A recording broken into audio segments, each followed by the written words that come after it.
Hello everyone, स्वागत है आप सभी का हमारे यूट्यूब चैनल में। आज मैं आपको बताने वाला हूं कमर में इंजेक्शन कैसे लगाया जाता है। और इस वीडियो में मैं आपको एक ऐसी ट्रिक बताने वाला हूं जिससे कि बिना डरे कोई भी इंजेक्शन को आसानी से लगा सकता है।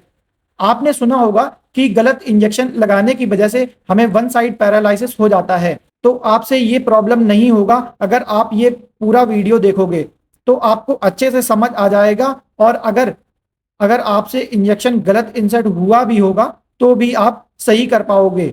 इंट्रामस्कुलर से रिलेटेड जो भी डाउट्स होगा वो आपके क्लियर हो जाएंगे। अब हम सबसे पहले रिक्वायरमेंट देख लेते हैं। तो सबसे पहले हमें 3 ml का डिस्पो या सिरिंज ले लेना है। इसकी हेल्प से हम इंजेक्शन को मसल में इंजेक्ट कराने वाले हैं। सेकंड है हमारा एम्पुल। हमें ये पता होना चाहिए कि हम कौन सा इंजेक्शन लगा रहे हैं। जैसे इंट्रामस्कुलर इंजेक्शन में हम डाइक्लोफेनिक या टीटी वैक्सीन को इंजेक्ट कराते हैं। थर्ड, हमारे पास कॉटन और स्प्रिट होना चाहिए। जहां पर हम इंजेक्शन को इंजेक्ट करने वाले हैं उस जगह पर हम कॉटन से क्लीन करेंगे और फिर उस एरिया में हम इंजेक्शन को इंजेक्ट कराने वाले हैं। ये एक ट्रिक है जो मैं आपको समझा रहा हूँ। सबसे पहले आपको अपनी कमर की हड्डी को फील करना है। जब हड्डी आपको फील हो जाए फिर आपको अपनी मिडिल फिंगर को हिप के साइड में ले जाना है। फिर आपको ये देखना है कि आपकी मिडिल फिंगर और थंब के बीच में 90 डिग्री का एंगल बन रहा है या नहीं। जब आपको 90 डिग्री बन जाए फिर आपको अपनी सेकंड फिंगर का यूज करना है। थंब और मिडिल फिंगर के बीच की उंगली को आपको फैला लेना है। फिर आपको एक गैप दिखेगा। ये जो आपको गैप दिख रहा है यही है हमारा इंजेक्ट कराने वाला एरिया। अगर आप इस एरिया के इधर उधर इंजेक्शन को लगाओगे तो वो गलत हो जाएगा। और आप एक चीज और कर सकते हो, अगर आपको डर लग रहा है तो आप मिडिल फिंगर और सेकंड फिंगर से स्किन को उठा लोगे तो फिर आपका मांस ऊपर आ जाएगा, तो हमारा इंजेक्शन बोन में टच नहीं होगा। वैसे तो आप इस गैप में इंजेक्शन को इंजेक्ट करा दोगे तो भी कोई प्रॉब्लम नहीं है। सबसे पहले हमें अपने हिप को 4 पार्ट्स में डिवाइड कर देना है। आप देख पा रहे होंगे इस पिक में कि हिप को 4 पार्ट्स में डिवाइड कर रखा है।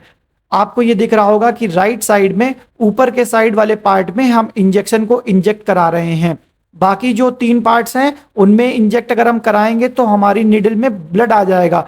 ब्लड आ जाएगा तो इसका मतलब है कि हमारा जो इंजेक्शन है वो गलत लगा हुआ है। तो इसलिए हमारे जो पैरालिसिस की प्रॉब्लम होगी इन्हीं 3 पार्ट्स की वजह से होगी अगर हम इंजेक्शन को गलत इंसर्ट कराएंगे। और आप देख पा रहे होंगे जहां पर ऊपर इंजेक्ट करा रहे हैं वो राइट में अपर साइड में कराते हैं। जैसा कि मैंने आपको अभी बताया था कि हमारी जो कमर की हड्डी होती है सबसे पहले हमें उसको फील करना है अच्छे से। उसके बाद में हमें अपनी मिडिल फिंगर को हिप की तरफ ले जाना है और थंब और मिडिल फिंगर के बीच में एक परपेंडिकुलर एंगल बनना चाहिए, मतलब कि 90 डिग्री का एंगल बनेगा। फिर उसके बाद में हमारी थंब और मिडिल फिंगर के बीच में जो सेकंड फिंगर होती है उस फिंगर को हमें फैला लेना है अच्छे से।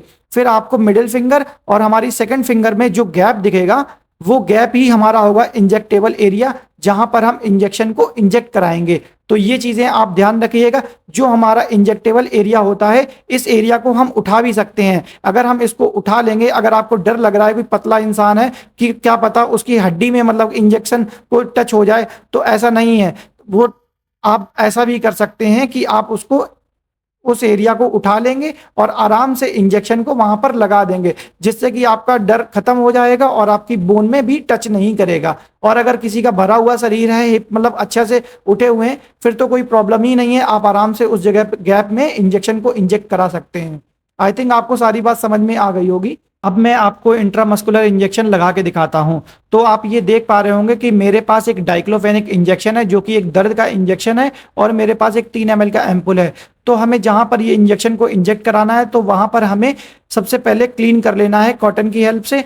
और फिर हमें अपना जो मिडिल फिंगर है और हमारा जो सेकंड फिंगर है उस एरिया को हम ऊपर उठा ले रहे हैं। मुझे तो वो जगह पता है तो मैंने डायरेक्ट उठा लिया है, लेकिन आपको जो मैंने बताया था आपको उस तरीके से करना है।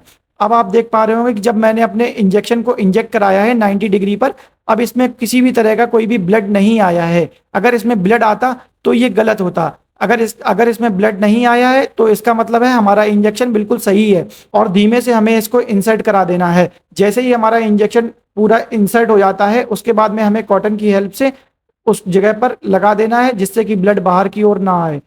आई थिंक आपको सारी बात समझ में आ गई होगी। वीडियो इन्फॉर्मेटिव लगी हो तो प्लीज वीडियो को लाइक कीजिएगा, सब्सक्राइब कीजिएगा और बेल नोटिफिकेशन को दबाना बिल्कुल भी मत भूलिएगा। Thank you.